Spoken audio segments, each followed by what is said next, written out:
Welcome to Boardroom Broadcasts, speaking with listed companies from around the world. You can stay up to date with all our content by visiting www.boardroombroadcasts.com and clicking on subscribe. Dr. Manny Pohl has more than 30 years of extensive experience in funds management and is currently chairman and CIO of acclaimed investment house ECP Asset Management, which he founded in January of 2014. He has served on the boards of several major corporations, universities, and professional bodies, and has also been heavily involved in the community sector, particularly with sport, health, environment, and philanthropic arts organizations. Manny, thank you for joining us today. Oh, it's my pleasure, and thanks for including me in your program. Firstly, you were recognized in this year's Queen's Birthday Honors List for significant service to the finance sector and to the community. Congratulations. Tell us a little bit about that. Well, I have to say I was really surprised when I got the email from the Governor General's office. They kind of like, what the letter says is that you've been nominated, and then you go to a panel and the Governor General to actually decide whether you're worthy of it. So you sort of left hanging for a couple of weeks while they make up their mind whether you're worthy. And I think if anybody had a heart condition, it would certainly cause some problem at that space. But I then got the notification, and I happened to be in Singapore at the time, and all of these messages started hitting my phone. So it was really a wonderful moment for me, and certainly not expected. Excellent. This is quite a prestigious honor, which is awarded for a culmination of work over a long period of time. You were an immigrant to this country, like myself, you can tell by my accent. So tell us about coming to Australia and the career that you've had here.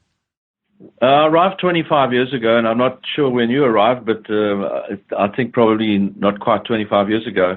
And I came from a firm in South Africa, which is now Merrill Lynch. So I was a partner in what was called Davis Borkham Hare.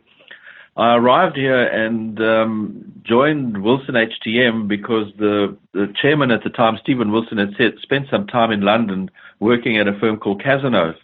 And Cazenove and my old firm in South Africa were the only brokers to Anglo-American and De Beers, and we did a lot of work together. So I had an idea of how to manage portfolios because in Australia, the industry was really dominated by the banks with unit trusts. And he was clearly looking to diversify his business, and he came in contact with me, and we decided to set up what was then called Hyperion. I built Hyperion up over the years and then sold my stake and then formed what is now ECP and ECP Asset Management some 5 years ago. So it's been a wonderful run. Australia has been really good to me, and as we heard about the AM, that was just an amazing accolade. But built up two funds management businesses, both highly recognized, and certainly ECP is firing on all cylinders at the moment. And ECP or ECP is the holding company for four different businesses. We're primarily here today to talk about the ECP Asset Management business in institutional funds management for sophisticated investors. So why don't we start there? Sure. As I said, it was started 5 years ago. My son Jared and I set it up together, and we started obviously making the rounds and presenting our credentials to institutional investors. They clearly had known me for my time at Hyperion and the good work we did for them there, so it was a lot easier than the first time round. But we did a couple of things differently with a different investment approach, which I'm sure we'll get into. But right now we've gone from a standing start 5 years ago to having $2.5 billion of committed funds for us to manage, which is an amazing feat, and thanks to the team that I've got around me. But yeah, I'm really happy with the progress we've made. Okay. And so what makes the philosophy of ECP Asset Management different from what already exists in the market? So, I mean, there is obviously one other player that's similar to us, but the investment philosophy, and we've coined the term redefining active investing, because I think along with the rise of index tracking funds and that whole industry, I think active investors have started to lose their way a bit, particularly those that come from a stock picking background like I do. in terms of ECP Asset Management, we sort of say that there's three legs that you have to the business. One is that you have to do forensic research, and these days, with the slim margins that investment houses work on, a lot of the research capability that they used to have has been pared back. So research is done, but not at the forensic level, and I think that's where we clearly have a different in terms of our investment philosophy. A lot of stocks that come to the market and some of the performance are all rated on future performance. And I think the difference, again, in our philosophy is that we always look at the track record. We look at the results that a management team have achieved. We look at their tenure at the business.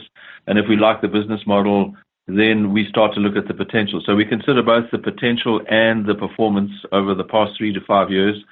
And then we have small concentrated portfolios. So we kind of put all, we don't bet on everything, but we certainly bet on the ones that we like. And then alignment of interest within our team. I've got a couple of my sons in the business with me, and we insist that all the guys in the business put their money into the same portfolios that the clients have got. So there's total alignment of interest, and that is what I think creates a really successful fund management business. Okay. And, generally the theory is to have senior people looking after the portfolios, but you've done something different, and your main selling point is to build younger teams. Is that correct? Yeah, that's right. I mean, over the years and when I started both businesses, obviously key man risk is something that asset consultants and research houses focus in on. And in a fund management business that's focused on one person, that's quite difficult. And so you might hire people of different age groups, different demographics to try and get around that. But the only real way that you can get around that is to obviously have a philosophy of what you do, and then have an approach that everybody follows. Now, it's not to dictate the things that you're going to invest in, but maybe adopt the academic approach where you test an investment thesis, and if companies don't live up to that testing, then they fall by the wayside. So if you've got a process that everybody can follow and everybody consistently follows it, then you get around this key person risk problem, key man risk. So we've got systems and processes in place, which I did at the previous business and obviously here at ECP. So that gets us around it. But then the question is, the people that you hire to follow these processes and procedures, do you go with the age demographics, or, like we've done now, go and pick a group of really young men, get their buy-in into the process and what it delivers, and then you get not only the vision of young people, which is very different to some of the older people, particularly in corporate governance and issues like that, and how one has to deal with the environment and other communities.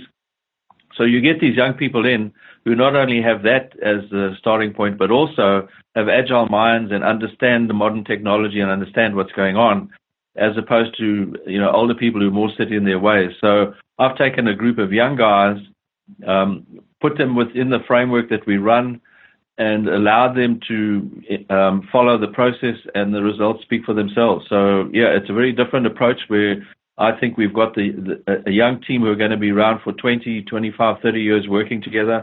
And I certainly think over that period, they're going to be one of the preeminent firms in Australia. Let's talk about the results that you're getting with this tactic of hiring and developing younger talent. Yeah, well, I mean, if you go and look at any of the research houses, and one that's easily available is Morningstar, who have an Australian institutional sector survey, and Mercer have got a database that one can refer to if you have access to that. But in those surveys, they obviously take the data from a whole lot of managers, and in the case of Morningstar, they use 64 managers in their survey. And over the past year, and that's the year to April, and I know, data, statistics, lies and damn lies are all in the same bucket. But if you take their Morningstar survey and you look over 1 year, ECP Asset Management over all 64 was number one. Over 3 years, our business is fifth. Over 5 years, it's sixth. And over 10 years, we've got a 3-year track record. And you might say, well, how do you have a 10-year track record when ECP has only been managing money for 5 years? But within the ECP stable, and we'll obviously lead into that, is Flagships, which is a listed investment company, which Jared and I have been managing the investments for 20-odd years now, since 1998. And that's got a longer-term track record. But over those 10 years, we're third out of 64 managers. And just to put a number to it, the long-term return has been around 12.5%, whereas the market has only done about 8%. One of the other things I remember as well with this, when you're talking about bringing on a younger staff, there were some other, areas where you thought that was quite different. So in addition to the returns, I remember you talking about areas, assisting the community in the way that young people are perhaps more global in their thinking these days. Can you talk a little bit about that as well? Well, yes, and that brings me back to the opening question that you asked me, which was about the AM. So I think also what's different in our business is that we insist that all of the senior members of our team, and that's all the investment guys, make a contribution to a non-for-profit usually in some official role, be it like secretary or treasurer or something. And if that takes them away from the office for a couple of hours, that's accepted. So we insist that everybody is involved in the community in some way. We participate in the sleep outs and cooking for the homeless once a year, those kind of things. We support the Currumbin Wildlife Hospital with not only time, but also it's not tithe because that's got a religious connotation, but 8% of our profit goes into what's called the Pohl Foundation, and that Pohl Foundation hands out money to like the New South Wales Art Gallery, to Currumbin Wildlife Hospital, and there's a whole lot of them. There's another one, I can't think, the name escapes me at this point in time, but they're all community-based. And the younger people, they believe in that kind of approach, maybe a little more so than what the older generation do. So they all have bought into that. They're all keenly contributing in their own time, and then the firm contributes with money as well. Excellent.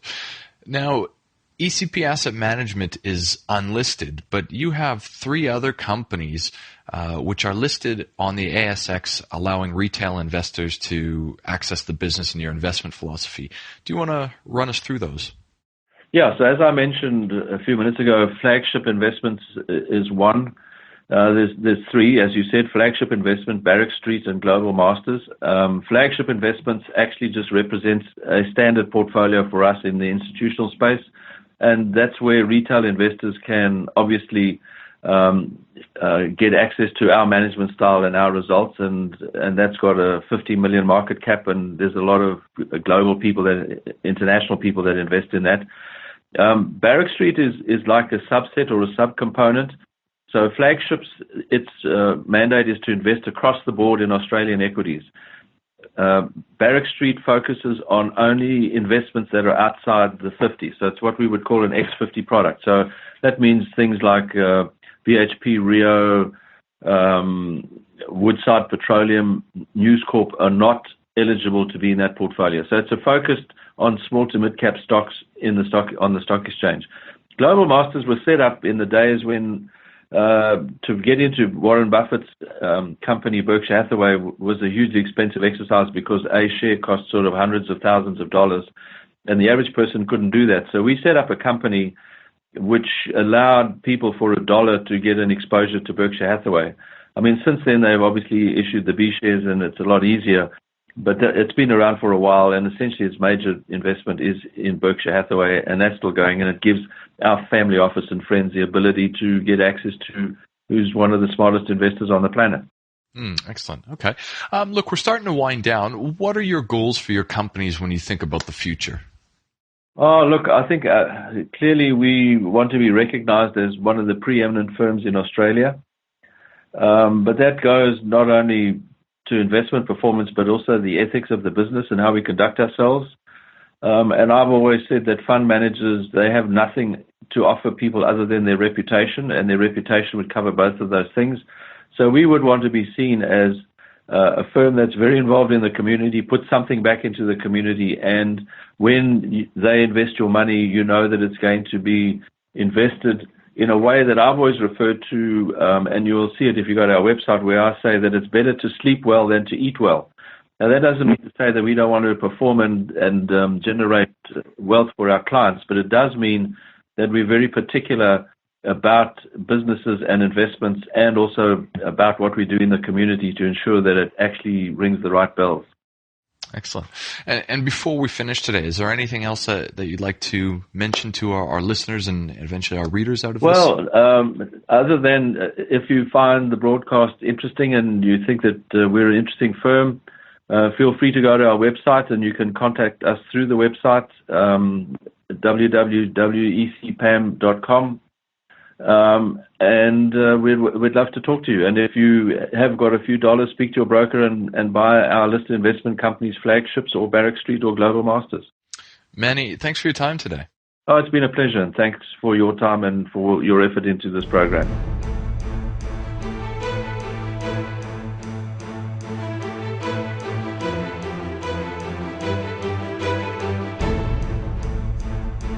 This has been a production of BoardroomBroadcasts.com, a division of Romulus Rising Proprietary Limited. All rights reserved.